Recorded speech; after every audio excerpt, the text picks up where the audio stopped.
Assalamualaikum warahmatullahi wabarakatuh.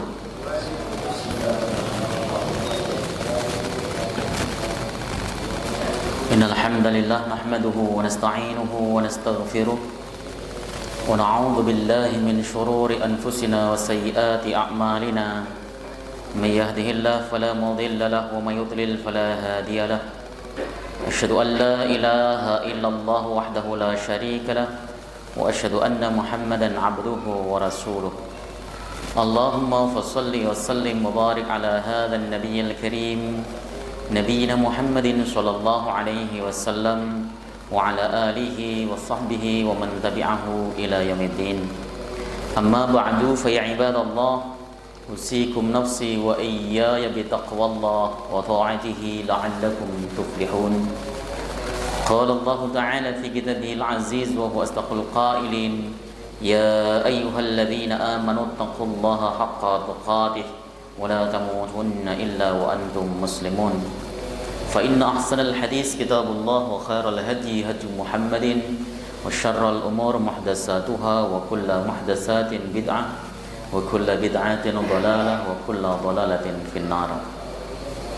Alhamdulillah, segala puji bagi Allah Subhanahu wa taala, Tuhan semesta alam yang telah memberikan kita nikmatul iman, nikmatul Islam, nikmat sehat badan sehingga kita bisa melaksanakan ibadah salat maghrib berjamaah disambung dengan berhalaqah sejenak dalam rangka membahas agamanya Allah Subhanahu wa taala.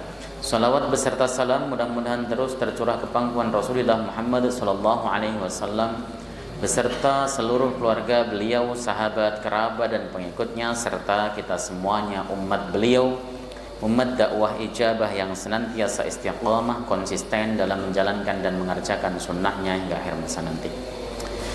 Kita akan lanjutkan kitab Taisirul Alam Syarah Umdatil Ahkam karangan Abdullah Al-Basam sampai hadis nomor 113, babu hukmi sitri ahdil atiqaini fi sholati, bab yang menjelaskan tentang hukum menutup salah satu bahu ini, tubuh kita ini ada bahunya ya, di dalam sholat.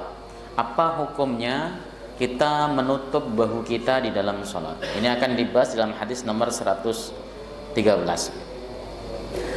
An Abi Hurairah radhiyallahu taala anhu qala Rasulullah sallallahu alaihi wasallam, dari Abu Hurairah semoga Allah ridha kepada beliau berkata, Rasulullah Muhammad sallallahu alaihi wasallam bersabda, la yusalli ahadukum fis sawbil wahid laisa ala atiqihi minhu syai'un, janganlah salah satu di antara kalian itu salat dengan menggunakan satu baju yang tidak ada sesuatu apapun yang menutupi kedua pundaknya atau menutupi bahunya. Ya, hadis riwayat Al-Imam Al-Bukhari dan Imam Muslim. Kalau kita lihat sepintas daripada hadis ini, itu larangan, karena la yusalli ahadukum itu adalah lanya linahi, larangan. Di dalam ilmu ushul fikih, an-nahyu litahrim, larangan itu menunjukkan keharamannya selagi tidak ada dalil yang memalingkan dia kepada hukum makruh. Jadi itu hukum asal. Kalau kita pakai kaidah itu semua larangan dari Al-Quran dan hadis Nabi, hukum asalnya adalah haram, kecuali ada dalil yang menjadikan larangan tersebut implikasinya adalah makruh, bukan haram. Ya banyak contohnya banyak. Seperti hadis ini tuh contohnya. Kalau yang lain misalnya hadis larangan untuk makan minum sambil berdiri. Larangan makan minum sambil berdiri ini ya kalau kita pahami larangannya, ya kalau Anda lakukan hukumnya mestinya haram. Tapi faktanya ada hadis lain ya yang mengatakan bahwa Nabi Shallallahu alaihi wasallam itu pernah minum air Zam-Zam sambil berdiri, yaitu hadis dari Ibnu Abbas. Rasulullah Shallallahu alaihi wasallam itu pernah meminta kepada Abdullah bin Abbas untuk kepada Abbas paman Nabi untuk minum air Zam-Zam, lalu dikasih oleh Abbas segelas air Zam-Zam dan Nabi Shallallahu alaihi wasallam meminumnya sambil berdiri. Itu salah satu pembatasnya. Oh, berarti kalau begitu minum sambil berdiri itu tidak haram. Kalau haram pasti Rasulullah tidak melakukannya. Dan juga ada batasan dari hadis Ali bin Abi Thalib di dalam Sahih Muslim, beliau pernah minum sambil berdiri sambil Ali berkata, beginilah aku melihat Rasulullah Shallallahu Alaihi Wasallam minum seperti itu dan lain sebagainya. Nah, hadis ini juga sama. Hadis ini kalau kita lihat secara fardi, secara menyendiri, hadis ini kan isinya larangan. Ketika kita tidak menengok kepada hadis lain, hadis ini larangan. Artinya kita tidak boleh sholat itu sambil telanjang dada. Meskipun pusar kita tutupi, lutut kita tutupi, ketika bau kita ini tidak tertutup satupun, tidak tertutup pakaian atau tidak tertutup baju dan sebagainya, maka dilarang oleh Nabi, la yusolli ahadukum, itu larangan. Tidak boleh Anda sholat ketika Anda memakai cuma satu baju, begitu. Tapi ternyata faktanya ada hadis yang memalingkan makna ini dari haram menjadi makruh, yaitu hadis Jabir, wa in kana dayyiqan fattazara bihi. Tatkala baju tersebut itu sempit, kainnya sempit dan tidak mungkin untuk ditutupkan dari atas ke bawah, maka Nabi Shallallahu Alaihi Wasallam itu menggunakannya sebagai izar, sebagai sarung saja. Yang penting tertutupi antara pusar dan lututnya. Berarti atasnya tidak tertutup apapun. Ini Nabi Shallallahu Alaihi Wasallam menasihati sahabatnya, bukan Nabi yang memakai. Artinya Nabi menasihati sahabatnya, kalau Anda memakai baju dan bajunya tersebut sempit, gunakan sebagai sarung saja, meskipun tidak tertutup atasnya, itu sah. Ini yang kemudian memalingkan larangan tadi yang mestinya implikasinya kepada haram atau batal, ternyata dipalingkan dengan hadis ini dan hukumnya menjadi makruh tanzih saja. Begitu ya. Tapi ternyata di dalam perjalanan istimbatnya para imam itu juga terjadi perbedaan pendapat, ada polemik ya, apakah orang yang sholat itu baunya terbuka tanpa tertutup apapun sholatnya batal atau tidak. Para imam faktanya berbeda pendapat. Nanti akan kita bahas di bawahnya. Kita baca dulu makna al-ijmaliyu, makna yang globalnya. Al-matlubu minal musalli ayyakuna ala ahsani hayatin.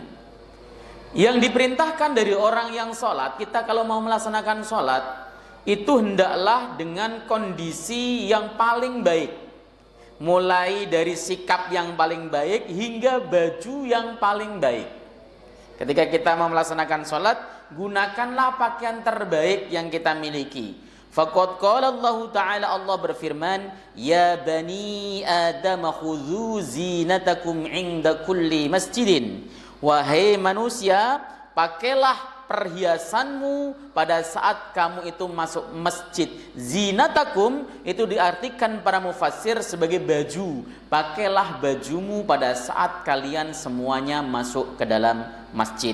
Ketika masuk masjid, gunakan perhiasannya. Yang ulama pakai pakaian ulama, yang tidak ulama pakai pakaian yang pantas, yang baik, sehingga kita bisa membedakan antara kita sholat menghadap Allah dan tidak menghadap Allah Subhanahu wa ta'ala. Itu sebenarnya yang dimatlub atau yang diperintahkan oleh syariat.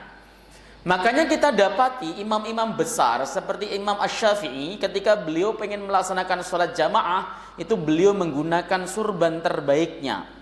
Menggunakan surban ya, rambutnya beliau memang dicat merah ya, cat merah, jadi kelihatan sangat ganteng gitu kan ya, seperti itu.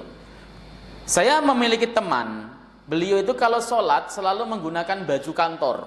Saya pernah nanya sama dia, kenapa kok Anda sholatnya nggak pakai koko tapi kantor? Saya merasa baju kantor ini pakaian saya terbaik ya. Kenapa? Karena saya nggak mungkin ke kantor pakai baju yang buruk. Oh ya logis ya, nggak apa-apa, pakai yang penting bagus, sopan dan menutup aurat.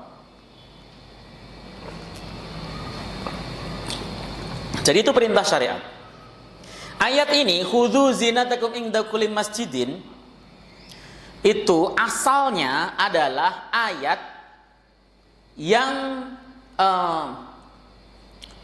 turun menasehati orang-orang jahiliyah, yang mana orang-orang jahiliyah pada masa itu ketika mereka melaksanakan tawaf di Ka'bah, mereka itu telanjang. Karena Ka'bah itu kan di dalam masjid, maka pasti masuk masjid. Maka ketika mereka melaksanakan tawaf itu mereka telanjang. Laki-laki melaksanakan tawaf di siang hari, perempuan di malam hari, dan semuanya telanjang. Maka Quran mengatakan khudzu zinatakum inda kulli masjidin, pakai pakaianmu ketika masuk ke dalam masjid. Ketika masuk ke dalam masjid itu gunakan pakaian yang pantas, gunakan pakaian yang layak, begitu kan. Nah, ini sebenarnya yang dianjurkan oleh Islam. Tapi Islam itu kan agama yang luas. Kalau kita belajar usul fikih, syariat itu, syara' itu ada namanya syara' taklifi dan ada syara' wad'i. Ya, seperti itu. Islam itu meskipun syariatnya tegas tetapi juga kondisional. Ya, misalnya contoh. Ada orang makan daging babi itu hukumnya haram. Haram, ya. Nah, tetapi ada orang kelaparan yang tidak ada makanan lain selain makan daging babi. Untuk menyambung hidupnya maka makan daging babi menjadi boleh, tidak haram. Ini harus dipahami. Menyuap itu hukumnya haram karena Nabi mengatakan ar-rashi wal murtashi finnar. Orang yang menyuap dan meminta suap itu kedua-duanya masuk ke dalam neraka. Tetapi ada kondisi menyuap itu tidak haram. Di dalam kitab namanya, ya Allah, karangan kitab usul fikih karangan Syekh Yasin Al-Fadani, itu dikatakan bahwa ketika belum menerangkan kaidah wa kullu ma haruma i'ta'uhu haruma ahdhuhu, beliau mengatakan kaidah ini berlaku dalam kondisi normal, artinya segala sesuatu yang haram untuk diberikan, haram untuk diterima. Itu kaidah fikihnya. Artinya ketika ada orang haram menyuap maka tidak boleh ngambil suapannya. Ada orang haram mengambil suapannya tidak boleh memberikannya, seperti itu. Tapi ternyata ada mustasnayatnya, ada pengecualiannya. Apa pengecualiannya? Seperti dalam keadaan sultan atau kepala negara pengen memilih seorang hakim. Yang maju hakim-hakim tersebut itu adalah orang-orang buruk. Yang satu koruptor, yang satu nggak pernah sholat, yang satu kerjaannya nonton film yang nggak pantas dan sebagainya. Lalu ada orang muslim yang taat, kalau dia tidak nyuap sama sultan nggak bakal dipilih jadi hakim. Begitu. Akhirnya si orang yang saleh tadi memberi uang kepada sultan agar dia dipilih menjadi hakim. Itu hukumnya boleh. Si orang solehnya memberi uang kepada sultan, kepada kepala negara, kepada presiden, itu boleh. Presiden menerimanya haram. Karena apa? Karena termasuk bagian daripada menerima perkara-perkara yang batil. Atau kasus lain, ada seseorang tes misalnya pegawai negeri atau pegawai BUMN. Dia lulus tesnya dan sebagainya. Lalu ada wawancara, kalau nggak setor duit, ya akan digeser. Maka orang tersebut boleh untuk memberikan uang karena itu sudah menjadi haknya. Beda kalau belum lulus, nggak boleh. Itu riswah. Anda belum lulus, setor duit dulu supaya lulus, itu riswah. Tetapi kalau udah lulus, prosedur dilakukan semuanya, ujung-ujungnya ada duit, maka itu hukumnya boleh memberikannya, tidak boleh menerimanya. Dulu juga di Tanjung Priok itu ketika kita memiliki barang, untuk mengeluarkan dari sana itu butuh duit. Kalau nggak dikasih duit nggak bakal keluar tuh barang. Ya, makanya kemudian dikasih duit. Nah, ngasihnya itu boleh karena itu barang kita. Ya, tetapi menerimanya haram. Itu seperti itu supaya kita bisa memahami dengan sebaik-baiknya. Nah, karena syariat Islam itu luas, awalnya memang Anda jangan sampai sholat dengan keadaan tidak menutupi bagian atas tubuhmu, begitu. Tapi dalam kondisi yang tertentu, seseorang tidak memiliki baju yang sempurna, bajunya cuma satu, maka dia boleh make baju tersebut yang terpenting tertutup auratnya dan boleh sholat sembari telanjang dada.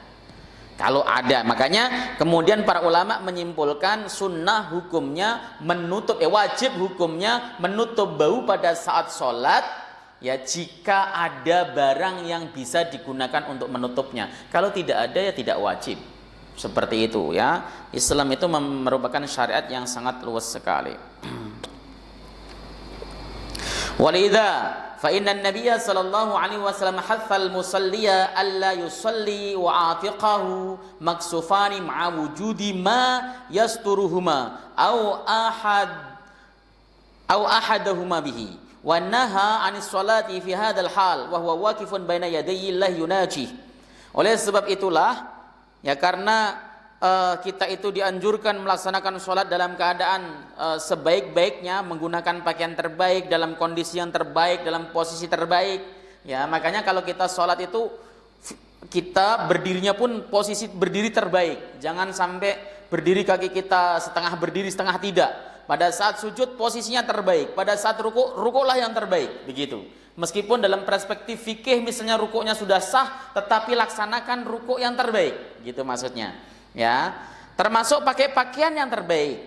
Maka Nabi Shallallahu Alaihi Wasallam mendorong orang yang melaksanakan sholat untuk jangan sampai ia sholat sementara kedua baunya terbuka, padahal ada sesuatu yang bisa digunakan untuk menutupi baunya, tapi dia tidak mau pakai. Ya, Nabi Shallallahu Alaihi Wasallam melarang hal itu. Kenapa? Karena dia sedang berdiri di hadapan Allah Subhanahu Wa Taala, dia sedang munajat kepada Allah. Tidak pantas kalau kemudian dia menghadap Allah dalam posisi telanjang dada seperti itu. Kalau di Jakarta saya rasa jarang yang lihat orang sholat telanjang dada. Kalau di kampung banyak. Di kampung tuh habis dari sawah, yang penting kolornya sampai nutup lutut, nutup pusar, udah sholat mereka tapi telanjang dada. Ya, kalau dalam keadaan tidak ada baju lain boleh seperti itu. Ikhtilaful ulama, ada perbedaan di kalangan ulama. Sekali lagi saya tegaskan, ketika kita bicara fikih itu pasti ada perbedaan. Saya belum pernah jumpai ada perkara fikih yang para ulama tidak beda. Kalau disepakati para ulama itu bukan fikih, itu syariat namanya. Jadi misalnya sholat 5 waktu, wajibnya sholat 5 waktu itu bukan fikih. Makanya kalau dalam ilmu-ilmu usul fikih, kita belajar kitab usul fikih, sholat 5 waktu itu tidak masuk dalam bahasan fikih, ya, tapi itu merupakan syariat karena ulama sepakat tentang sholat 5 waktu. Ya, fikihnya itu nanti adalah hasil ijtihad para ulama terhadap dalil dhanni yang beredar, seperti itu. Jadi ketika kita bicara fikih, maka kita pasti akan menghadapi perkhilafan para ulama, perbedaan. Oleh sebab itu sering saya tegaskan, tidak ada kebenaran tunggal di dalam istilah fikih, tidak ada. Karena ijtihad masing-masing ulama itu boleh berjalan dua-duanya, tanpa harus saling sikut, tanpa juga harus saling klaim. Itu seperti itu. Maka kaidah fikih itu sudah nengai al-ijtihadu la yanqudu bil ijtihad. Ijtihad seorang ulama itu tidak bisa batal dengan ijtihad ulama lainnya. Jadi bisa berjalan dengan saling menghormati selagi itu wilayah ijtihad, wilayah fikih. Tapi kalau sudah dalilnya itu sudah qad'iyul wurud dan qad'iyud dalalah, itu bukan wilayah fikih lagi dan tidak boleh ada perbedaan di sana. Kenapa? Karena Al-Quran yang menjelaskan tentang masalah hukum tersebut tidak bisa dipahami dengan makna lain. Contoh keharaman babi, keharaman bangkai itu tidak bisa dipahami dengan makna lain. Itu namanya qad'iyul wurud wa qad'iyud dalalah. Dalilnya sudah sampai mutawatir. Begitu ya.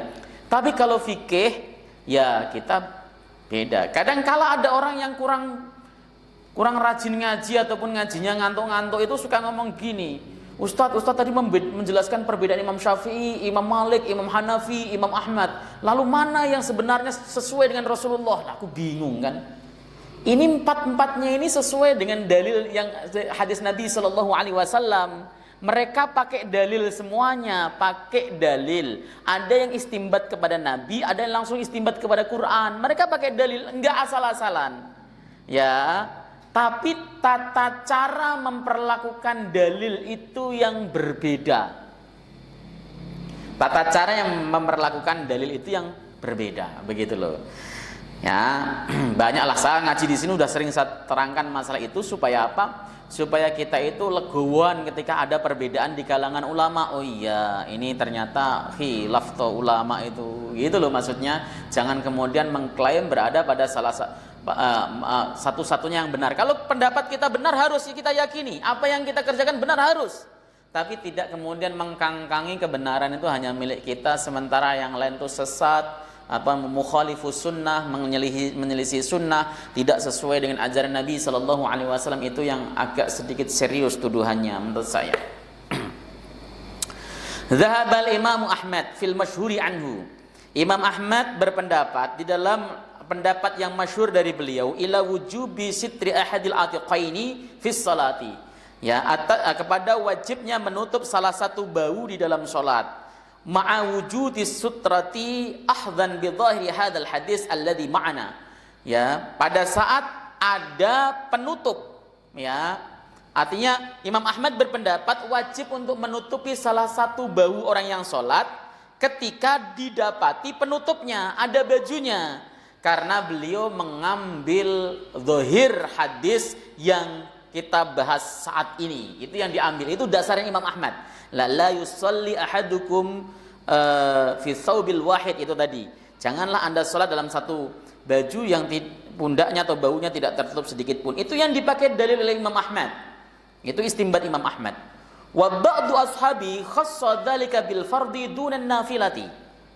Sebagian daripada murid Imam Ahmad berpendapat yang wajib itu sholat fardu, bukan sholat sunnah. Begitu. Nah, fa in shalla bila sutratin li atiqaihi au ahadahu au ahadihima lam tasihha salatuhu. Kalau ada orang salat dia tidak menutupi kedua bahunya atau salah satu tidak ditutupi, maka salatnya tidak sah. Itu perspektif Imam Ahmad berdasarkan hadis di atas tadi. Namun wa dhahabal jumhuru, mayoritas ulama, wa minhum a'immatus salasatu, sebagian dari mereka adalah imam tiga, Syafi'i, Maliki, Hanafi. Mereka berpendapat ilal istihbabi, hukumnya hanya sunnah, tidak wajib, hanya sunnah. Wa annan nahya fil hadisi laisa litahrim, dan sesungguhnya larangan dalam hadis di atas itu bukan haram. Mustadallina bima fis sahihaini an Jabir radhiyallahu taala anhuma wa in kana dhayqan fattazara bihi. Tadi yang saya terangkan. Mereka berdalil dengan hadis sahih yang ada dalam Bukhari Muslim dari Jabir, apabila pakaianmu tersebut itu sempit, maka gunakan untuk sarung saja. Pakaiannya, seandainya pakaian yang dipakai musolli atau orang yang sholat itu sempit, kainnya sempit, nggak bisa ke atas. Kalau ke atas lutut kelihatan, kalau ke bawah bau tidak tertutup, maka gunakan untuk sarung saja. Itu menunjukkan bahwa dalam keadaan khusus, ya, itu boleh. Yang kedua adalah menutup pundak bukan bagian daripada kewajiban, tetapi hanya sunnah dan adab sholat. Ini jadi kita harus berpikir, para imam itu sebenarnya tahu dalil-dalil ini, tetapi ada yang memahami dalil tersebut dengan teks zahirnya saja, ada yang menggabungkan dengan teks hadis lain. Antum pernah dengar gak Imam Ahmad itu berpendapat bahwa orang yang berbekam itu puasanya batal? Pernah dengar ya? Imam Ahmad mengatakan bahwa kalau kita puasa lalu kita berbekam itu hukumnya batal. Itu pendapatnya Imam Ahmad dan itu hadisnya ada dalam Sahih Bukhari. Imam Syafi'i tidak, nggak batal. Apakah Imam Syafi'i menolak hadis yang mengatakan aftarus shaim was aftarul hajim wal mahjum? Batal puasanya orang yang berbekam dan minta dibekam. Orang yang membekam dan minta dibekam, batal puasanya. Apakah Imam Syafi'i tidak tahu hadis itu? Tahu sekali, tahu. Tapi Imam Syafi'i memahami ini digabungkan dengan hadis lain. Nabi SAW pernah berbekam. Ihtajaman Nabi SAW wa huwa muhrimun saimun. Nabi itu pernah meminta dibekam sementara beliau dalam keadaan ihram dan berpuasa. Dua hal hadis ini kan mu'taridhah, bertentangan, saling tabrakan. Nah, Imam Ahmad memberlakukan enggak. Ya, yang ini hadisnya berlaku untuk umum, yang ini khusus untuk Nabi. Imam Syafi'i tidak. Hadis yang mana yang dahulu itu yang dibatalkan oleh hadis yang turun belakangan. Setelah kemudian diteliti, ternyata yang turun belakangan itu Nabi berbekam dalam keadaan puasa. Oleh sebab itu sabda Nabi yang mengatakan batal puasanya orang yang membekam dan minta dibekam, itu sudah tergantikan, al-mansuh. Begitu. Nah, jadi mereka itu tahu, faham hadis-hadis yang digunakan dasar. Tetapi cara mengolah, mengelola dan memperlakukan hadis yang berbeda sesuai dengan usul fikih yang mereka tetapkan dan mereka buat. Karena imam 3 itu memiliki usul, imam 4 itu memiliki usul fikih yang berbeda-beda. Begitu. Ya, supaya kita paham. Contoh misalnya Imam Syafi'i itu mendahulukan kias daripada hadis dhaif. Dari Imam Syafi'i itu Al-Quran, hadis, ijma', kias. Imam Ahmad lebih mendahulukan hadis dhaif daripada kias. Ketika ada hadis dhaif, jangan pakai kias, pakai hadis dhaif saja. Kenapa? Hadis dhaif meskipun dhaif masih memungkinkan sabda Nabi SAW, asal tidak sampai palsu ataupun matruk. Begitu. Ya.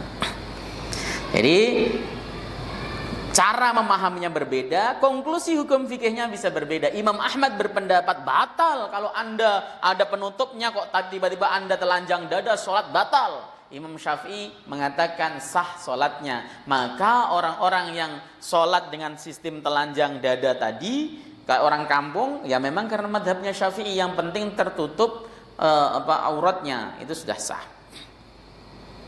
Baik, al-ahkam, hukum yang bisa diambil. An-nahyu anis sholati biduni satril atiq. Qala Syekhul Islam Ibnu Taimiyah, sitrul atiq la haqqus salah fayajulu kasfu mankibai kharijas salat wa hina idzin faqad yasturul musalli fi sholati ma yajuju ibda'uhu fi ghairis salat. Larangan melaksanakan salat tanpa sesuatu yang menutup pundak. Ibnu Taimiyah, Syekhul Islam Ibnu Taimiyah mengatakan menutup pundak itu haknya sholat. Maka boleh orang membuka pundaknya di luar sholat, silahkan. Anda jalan-jalan sambil telanjang dada, yang penting pusar sampai lutut tertutup, la ba'sa bih. Tetapi pada saat sholat tutupi, karena Anda sedang munajat kepada Allah. Itu pendapatnya Imam Ahmad dan sekaligus Syekhul Islam Ibnu Taimiyah. Yang kedua, istihbabu sitrihima au ahadihima fi sholati ma'a wujudi sutrah. Sunnahnya menutupi pundak, bau, dua-duanya atau salah satunya di dalam sholat pada saat ada penutupnya. Kalau ada penutupnya hukumnya sunnah, berarti mengikuti pendapat jumhur. Yang ketiga, istihbabu kaunil musolli ala hayatin hasanatin. Sunnah orang yang melaksanakan sholat itu dengan menggunakan keadaannya itu adalah keadaan terbaik tadi. Bajunya baju terbaik, keadaannya terbaik, ya. Kalau ada peci di rumah pakai pecinya, kalau ada imamah pakai imamahnya, udeng-udengan begitu ya kalau ada. Dan kalau juga pantas, kalau nggak pantas ya nggak usah. Ya, karena ada orang yang nggak pantas pakai gitu tuh dipaksa-paksain jadi kan. Kayak nggak pantas pakai gituan. Saya pernah nyoba gitu kan pakai gituan, tapi saya ngaca dulu nggak pantas. Kenapa? Hidung saya pesek jadi nggak pantas. Kalau hidung saya mancung pantas, ya, makanya begitu. Apa ya, saya itu tidak suka atau tidak menyukai, ini masalah pribadi sih. Kalau saya itu tidak menyukai pakaian suhroh. Pakaian suhroh itu pakaian yang celeneh. Misalnya contoh, saya ngaji di tempat yang jamaahnya rata-rata pakai celana, ya saya pakai celana, ya kayak antum semuanya pakai celana, saya pakai celana. Saya jarang pakai sarung kan, kenapa? Karena jamaahnya sih pakai celana semuanya. Tapi kalau saya ngaji di tempat yang jamaahnya pakai jubah panjang, ya saya pakai jubah. Ya saya pakai jubah itu kalau pas lagi ngaji di tempatnya pakai jubah-jubah begitu. Wah, pakai jubah saya, kenapa? Saya nggak enak kalau kemudian ustadznya yang ngaji pakai celana sementara jamaahnya pakai jubah, itu nyinggung perasaan jamaahnya gitu loh. Maka saya lebih suka pakai pakaian itu menyesuaikan masjid. Kalau masjid di kantor, saya ngaji di kantor itu jarang pakai kuku. Saya pakai kemeja, pakai hem biasa gitu kan. tapi jarang, nggak pernah pakai dasi ya, pakai biasa, pakai peci, pakai celana, baju dimasukin. Itu kalau ngaji di kantor-kantor seperti di Pertamina ataupun di Hotel Sahid atau di rumah sakit, itu saya suka pakai pakaian yang mengikuti mereka. Ya, kalau masjidnya itu suka pakai sarung, lalu kemudian pakai baju koko, lalu pakai kalungan surban, saya juga pakai begituan, begitu kan. Jadi ngumumin gitu kan. Kalau mereka pakai peci putih, saya pakai peci putih. Kebetulan punya semuanya, dikasih jamaah gitu kan. Jadi saya pakai itu pas sesuai dengan kondisi, begitu. Itu jadi silahkan kalau pas lagi sholat ngumumilah ya. Jadi ngumumi kalau memang masjidnya seperti itu ya kita pakai. Tapi itu juga stylenya itu kembali kepada pribadi kita masing-masing. Pakai yang terbaik, yang pantas. Apakah pakai kaos boleh? Boleh kalau kaosnya pantas. Yang enggak boleh itu menurut saya makruh itu adalah kaos yang ada tulisan dan gambarnya. Lebih-lebih gambar calon presiden atau calon wali kota. Jangan itu. Ya, itu membuat orang tidak konsentrasi di belakangnya. Ya, gambar partai itu jangan dipakai untuk sholat di gerak kampanye. Atau tulisan-tulisan yang enggak gitu kan. Tapi kalau kaosnya polos dan sebagainya, yang penting bagus, necis, pakai aja, enggak apa-apa. Orang selalu mengatakan, wah sholat itu pakai koko. Enggak, kata siapa? Koko itu pakaian Cina, namanya juga koko kan. Koko itu Cina pakaiannya, dan dianggap itu pakaian Muslim. Dan ya, saya itu sebenarnya suka pakai pakaian kemeja biasa yang ada kerahnya. Itu kelihatannya lebih rapi kalau untuk orang-orang Indonesia itu, untuk hidung-hidung pesek itu lebih rapi. Pakai jubah itu, waduh, hidungnya itu nggak pantas. Kalau seandainya jenggot saya panjang, hidung saya panjang, saya lebih suka mungkin pakai itu. Tapi kalau jamaah saya rata-rata pakai jubah, saya pakai jubah. Karena kalau dikasih jamaah, kalau nggak dipakai itu jamaahnya nanti grundel, dia nggak enak. Kita lanjutkan hadis berikutnya, hadis nomor 114.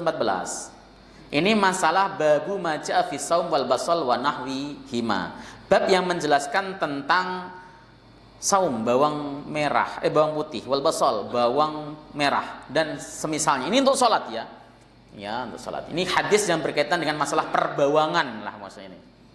An Jabir bin Abdullah, dari Jabir bin Abdullah radhiyallahu taala anhuma, anin Nabi sallallahu alaihi wasallam, dari Nabi Muhammad sallallahu alaihi wasallam qala, beliau berkata, man akala sauman aw basalan falyatazilna aw liyatazil masjidana. Siapapun orang yang makan saum, bawang putih ataupun bawang merah, maka hendaklah ia memisahi atau pergi dari masjidku ini. Wal yaqut fi baitihi, dan duduklah saja di rumah, jangan ke masjid. Itu Nabi ini bukan ngomongnya sambil senyum loh, ini tegas loh. Ya, kalau Anda makan sesuatu yang memiliki bau yang tidak enak, jangan ke masjid, ganggu. Itu bawang, apalagi kalau nggak gosok gigi. Loh, ikan gitu logikanya. Itu bawang. Kita makan bawang merah. Nanti akan dijelaskan kalau perspektif fikih yang dimaksud bawang yang dimakruhkan adalah bawang yang tidak dimasak atau bawang mentah, naiyah atau nayan. Nayan itu artinya mentah. Kita misalnya habis makan sate kan bawangnya itu mentah semuanya. Kerengus gitu kan. Enggak gosok gigi, sholat Allahu Akbar, begitu bar itu bang baunya. Apalagi ghairil maghdubi alaihim dhalin. Sampingnya masih gini. Baunya. Itu serius.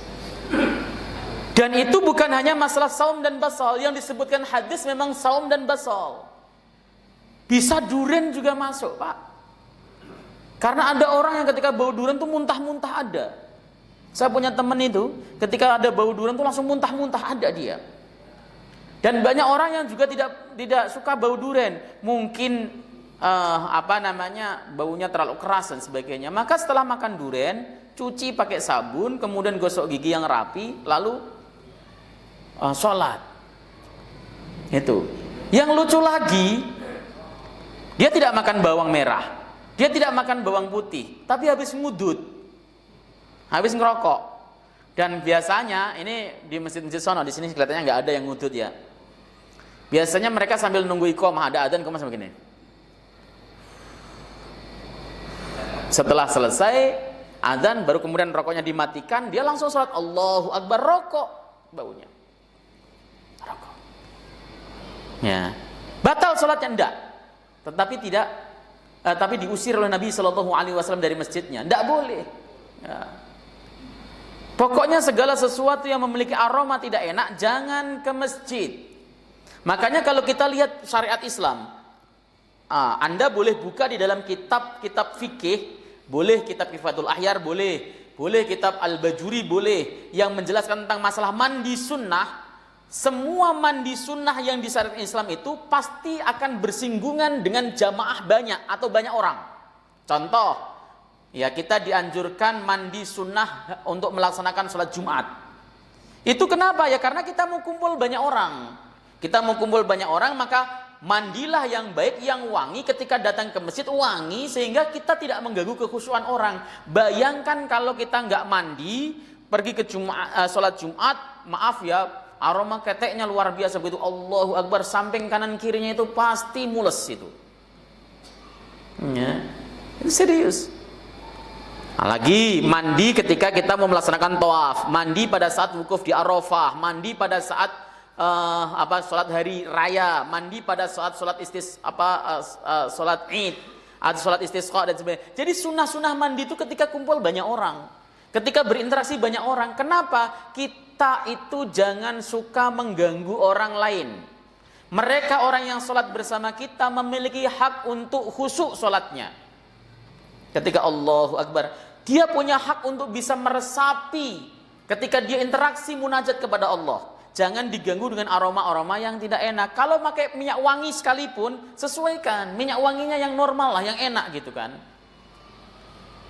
Ya, walaupun namanya malaikat subuh, tapi kalau aromanya bikin enak ya jangan. Kan ada kan, kalau malaikat subuh yang asli itu setahu saya wangi Pak, enak. Nah yang dijual itu rata-rata abal-abal yang 10.000 dapat itu. Itu bikin mules itu, dibikin kita itu keliengan. Yang kayak gitu jangan. Nah ini dibahas di sini. Nabi mengusir, memerintahkan orang yang makan saum dan basol, ya, untuk tidak datang ke masjid beliau dan menyuruhnya untuk tinggal di rumah saja. Ya, jangan ke masjid, tinggallah di rumah saja. Begitu. Tegas ini. Kalau menurut saya, maka nanti di dalam syarah hadisnya lebih-lebih tembakau begitu. Orang yang suka menghisap tembakau, lebih-lebih mereka ya, ngerokok lalu habis itu kemudian datang ke masjid itu. Wa utiya bikidrin fihi khadaratun min buqulin fawajada laha rihan. Nabi pernah didatangi satu wadah yang isinya itu hadarat, sayur-sayuran sebenarnya. Hadarat itu sayur-sayuran, mungkin sayur oblok lah itu. Dari ya bukul itu sayur-sayuran. Fawajada laha rihan, dan beliau dapati aroma yang tidak enak. Aromanya enggak enak. Fasa'ala, Nabi lalu bertanya, fa ukhbira bima fiha minal buqul. Lalu kemudian Rasulullah sallallahu alaihi wasallam diberikan informasi yang ada di dalamnya, yaitu dari bukul atau dari sayuran yang ada. Faqala, Nabi mengatakan, qarribuha ila ba'di ashabihi kana ma'ah, ya. Mendekatlah kalian kepada sayur tersebut. Artinya Nabi ngasih makanan ini kepada para sahabat. Ya, qarribuha. Nabi mengatakan, ini sayur ya Nabi, ini sayur ya Nabi. Nabi mengatakan, qarribuha, dekatkan kemari, bawa dekat kemari. Nabi setelah itu para sahabat datang membawa sayuran tersebut kepada Nabi. Falamma ra'ahu kariha akalaha, tatkala Nabi melihat dan mencium aromanya yang menyengat, Nabi tidak suka untuk memakannya. Qala, lalu Nabi mengatakan, kul, makanlah, fa inni unaji man la tunaji, sesungguhnya aku selalu munajat kepada zat yang kalian tidak munajat. Artinya Nabi SAW keadaannya setiap saat berzikir. Itulah kenapa Rasulullah itu selalu wangi. Rasulullah Muhammad SAW itu selalu wangi, badannya wangi, mulutnya wangi. Kenapa? Karena beliau memang munajat tiada henti. Tidur sekalipun beliau itu munajat kepada Allah Subhanahu wa taala. Itu hadis yang pertama. Kemudian hadis yang berikutnya ini sama masalahnya. Jadi saya langsung bacakan dua hadis. 115 An Jabir, dari Jabir radhiyallahu taala anhu, anna Nabi sallallahu alaihi wasallam, sesungguhnya Nabi Muhammad sallallahu alaihi wasallam bersabda,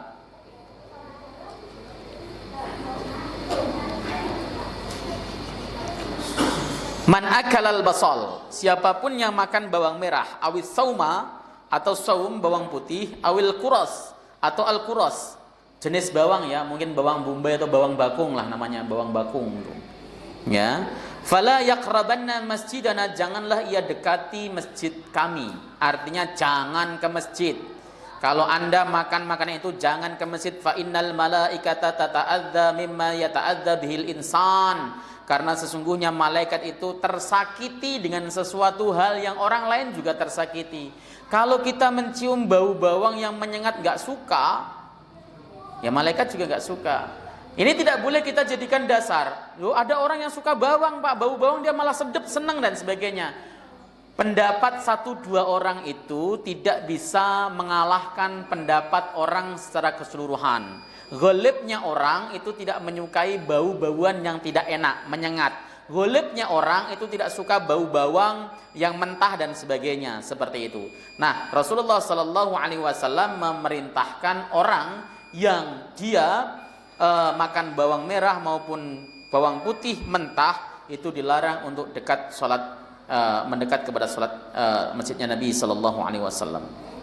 Saya mau selesaikan tapi panjang sekali hadisnya. Saya baca di ahkam minal hadisain, hukum yang bisa diambil dari hadis ini. Yang pertama, an-nahyu an ityanil masajid liman akala sauman au basolan au kurasan. Larangan mendatangi masjid bagi orang yang makan bawang putih, bawang merah dan sejenis bawang bakung atau bawang bombay. Ya. Yulhaqu bihadil asya kullu dhi raihatin karihatin tata'adza minhal malaikah wal musallun ka raihatit tambaki alladhi yata'atahul mudahhinun. Diserupakan dengan bawang putih, bawang merah dan sebagainya setiap makanan yang memiliki aroma menyengat. Berarti pete masuk ya, pete, jengkol itu masuk, yang mana malaikat dan orang-orang yang sholat akan tersakiti dengan aroma tersebut. Seperti aroma tembakau yang biasa digunakan oleh para perokok. Ya, fa'ala man ubtila bihi alla yata'attahu inda dhihabihi ilal masjid wa ayyang dhifa asnanahu wa famahu hatta yaqda raihatahu aw yukhaffifah. Ya, atas orang yang diuji oleh Allah belum bisa meninggalkan rokok, ya, hendaklah dia itu jangan buru-buru pergi ke masjid kecuali dia sudah membersihkan giginya, membersihkan mulutnya sehingga hilang semua aroma-aroma yang seperti itu. Ya, karena memang kalau ada orang perokok itu dia pengen berhenti kadang-kadang susah berhentinya ya, mungkin karena sudah kecanduan dari orok ya, jadi sulit, makanya dia disuruh untuk membersihkannya sampai bersih baru kemudian dia mendekati masjid, seperti itu. Karahatu akli hadil asya' liman alaihi khudur sholati fil masjid li alla tafutahu al jamaah fil masjid ma lam yakulha khilatan al isqatil khudur fayahrum. Ya, makruhnya makan hal-hal yang disebutkan tadi seperti bawang putih, bawang merah dan sebagainya bagi orang yang pengen melaksanakan sholat di masjid. Supaya apa? Supaya jamaahnya tersebut tidak terputus ya, di masjid. Ya, enaknya adalah selagi jangan makan itu dulu, tapi hadir dulu ke dalam masjid. Tapi kalau itu berpotensi menjadikan jamaah bubar dan tersakiti, orang-orang tersakiti tidak khusyuk dan sebagainya, maka itu berpotensi bisa menjadikan hukum haram. Wallahu ta'ala alam bisawab. Ada yang perlu ditanyakan? Cukup? Kenapa Pak? Orang yang bau badan. Bau badan. Ya, bau badan itu salah satu ujian dari Allah Subhanahu wa taala. Makanya ketika orang memiliki bau badan, dia dianjurkan untuk melaksanakan mandi pada saat dia hadir melaksanakan salat. Ya, ada sebagian orang, saya ditanya, saya punya orang tua setiap mau sholat dia mandi, bagus itu, nggak masalah, 5 kali mandi dia nggak masalah, boleh. Karena apa? Karena tujuannya tidak ingin menyakiti orang lain yang sedang melaksanakan sholat. Atau dia boleh menggunakan wangi-wangian, parfum yang berpotensi atau yang bisa mengurangi bau badan yang dimilikinya, itu boleh, tidak apa-apa. Jadi jangan kemudian orang bau badan tidak ke masjid sama sekali, tidak, karena itu merupakan sesuatu hal yang tidak bisa dihindari. Ada orang yang memang diuji oleh Allah Subhanahu wa taala bau badannya menyengat, tapi itu bisa dikurangi dengan cara tadi sering mandi ya, ketika mau ke masjid dia mandi. Saya rasa begitu. Ada lagi? Cukup? Mudah-mudahan manfaat kita untuk mahfudul majlis. Subhanakallahumma wa bihamdika asyhadu an la ilaha illa anta astaghfiruka wa atubu ilaik. Assalamualaikum warahmatullahi wabarakatuh.